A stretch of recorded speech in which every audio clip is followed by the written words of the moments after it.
Bismillahirrahmanirrahim. Assalamualaikum warahmatullahi wabarakatuh. Apa kabar anak-anakku sekalian? Ya, semoga tetap semangat ya, jaga kesehatan di rumah, patuhi ayah bunda juga. Oke, anak-anakku sekalian, pada kesempatan kali ini kita akan belajar melalui video yang Ustadz buat ya. Ayo diperhatikan, semoga anak-anak bisa memahami dan langsung mempraktekkan apa yang sudah Ustadz jelaskan di rumah. Oke, anak-anakku, pertemuan minggu lalu kita menjelaskan mengenai syarat wajib dan syarat sah dalam sholat. Nah, dan anak-anak alhamdulillah sudah bisa memahaminya. Nah, kemudian Ustadz emang apa yang akan kita pelajari sekarang? Nah, anak-anakku sekalian, pada pertemuan kali ini melalui video pembelajaran yang Ustadz buat, kita akan mempelajari tentang rukun sholat. Apa itu rukun sholat, Ustadz?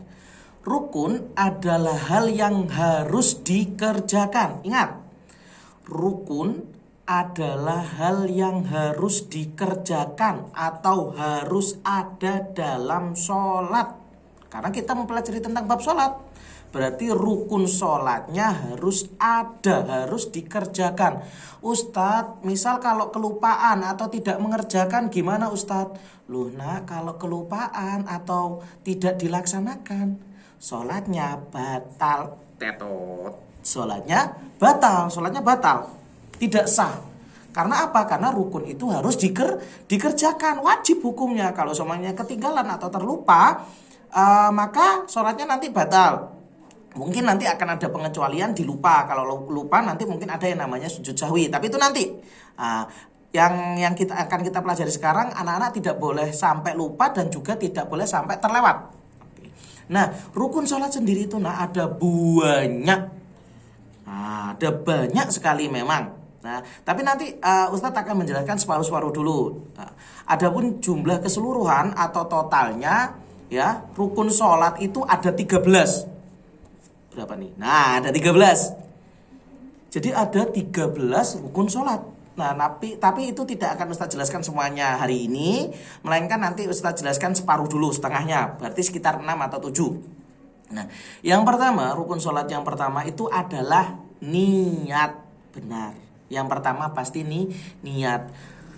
Sudah masuk waktu sholat duhur, tapi niatnya kok asar.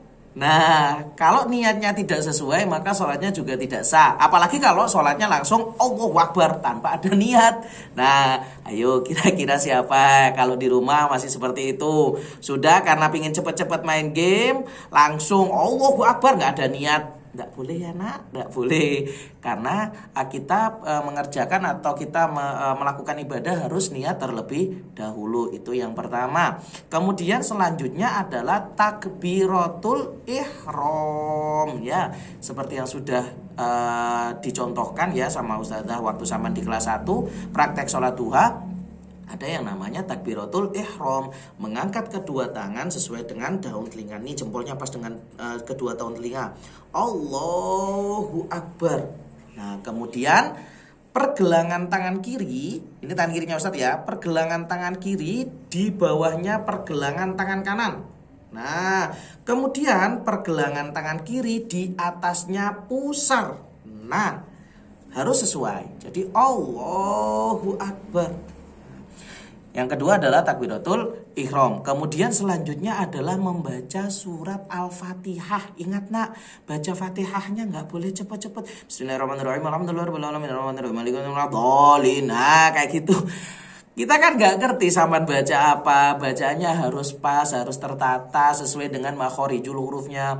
Bismillahirrahmanirrahim. Alhamdulillahi rabbil alamin. Ar-Rahmanirrahim. Sampai akhir bacanya harus pas sesuai dengan makhorijul hurufnya yang sudah diajarkan sama ustadz-ustadzah yang ada di MI Bypass atau yang ada di sekolah. Itu yang ketiga mengenai takbiratul ihram.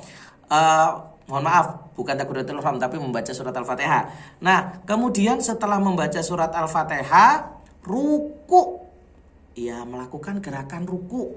Nah, rukuknya dengan tumak ninah ya. Nah, maksudnya tumak ninah apa?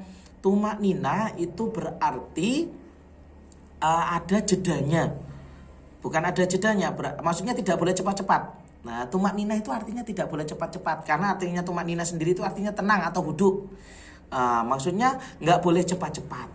Kemudian setelah ruku i'tidal, berdiri setelah ruku, sami Allahu liman hamidah, itu i'tidal. Nah, setelah i'tidal kemudian sujud.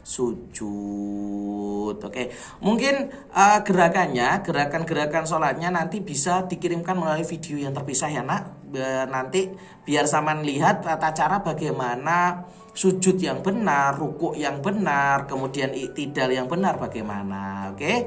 Mungkin Ustadz cukupkan sampai di sini dulu. Apabila Ustadz ada salah kata, Ustadz memohon maaf yang sebesar-besarnya. Tetap semangat ya belajar di rumah. Ustadz akhiri, wallahu muwaffiq ila aqwamit thoriq. Wassalamualaikum warahmatullahi wabarakatuh. Dadah.